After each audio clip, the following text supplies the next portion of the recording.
සුබ දවසක් අයින් ද වර්ල්ඩ් YouTube චැනලය තුළින් ඔබ සැම සාදරයෙන් පිළිගනු ලබයි. 2025 නොවැම්බර් මස 17 වෙනි දින රවිග්‍රහයා වෘශ්චික රාශි ගතවීම මගින් මිථුන ලග්න හිමියන්ට එම ග්‍රහ මාරුව කොයි ආකාරයෙන් බලපානවද යන්න අපි දැන් සොයා බලමු.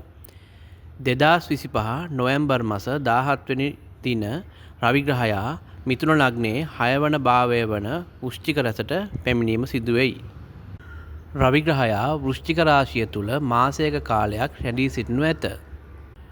නොවැම්බර් 17 දිනය වන විට වෘශ්චික රාශිය තුල කුජ ග්‍රහයා ස්වක්ෂේෂ්ඨ බලයෙන් සහ බුධ ග්‍රහයා සම බලයෙන් ගමන් කරමින් සිටින අවස්ථාවක රවිග්‍රහයා වෘශ්චික රාශියට පැමිණීමත් සමග මිථුන ලග්න හිමියන්ට ඔවුන්ගේ 6 වන භාවය තුල රවි කුජ යෝගය උදා වෙනු ඇත.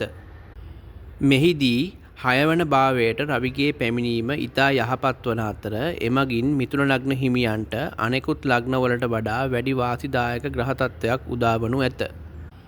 මෙවැනි සුබ ග්‍රහ තත්ත්වයක් යටතේ මිථුන ලග්න හිමියන්ට සතුරු කරදර තිබුණේ නම් මෙම රවිග්‍රහයාගේ වෘශ්චික රාශි ගතවීමත් සමග සියලු සතුරු කරදර වලින් නිදහස් වේ.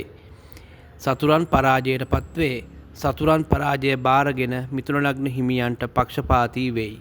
තවද මෙම කාලය මිථුන ලග්න හිමියන්ට රසවත් ආහාර පාන භුක්ති විඳීමට ලැබෙන කාලයක් වන අතර මිථුන ලග්න හිමියන්ට යටතේ සිටින මෙහෙකරුවන් ඉතා අවනතව වැඩ කරන කාලයක්ද වෙයි.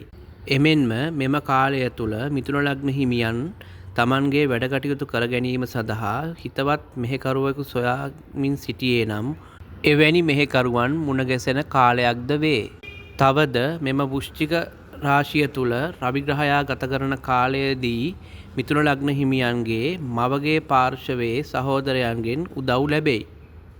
එමෙන්ම මෙම ග්‍රහ මාරුවත් සමග මිථුන ලග්න හිමියන්ගේ කලක සිට යටිබඩෙහි රෝගී තත්ත්වයක් හෝ මිථුන ලග්න හිමි කාන්තාවන්ගේ ගර්භාෂයේ යම් රෝගී තත්ත්වයකින් පෙළුනේ නම් එම රෝගී තත්ත්වයන් සුව අතට හැරෙනු ඇත.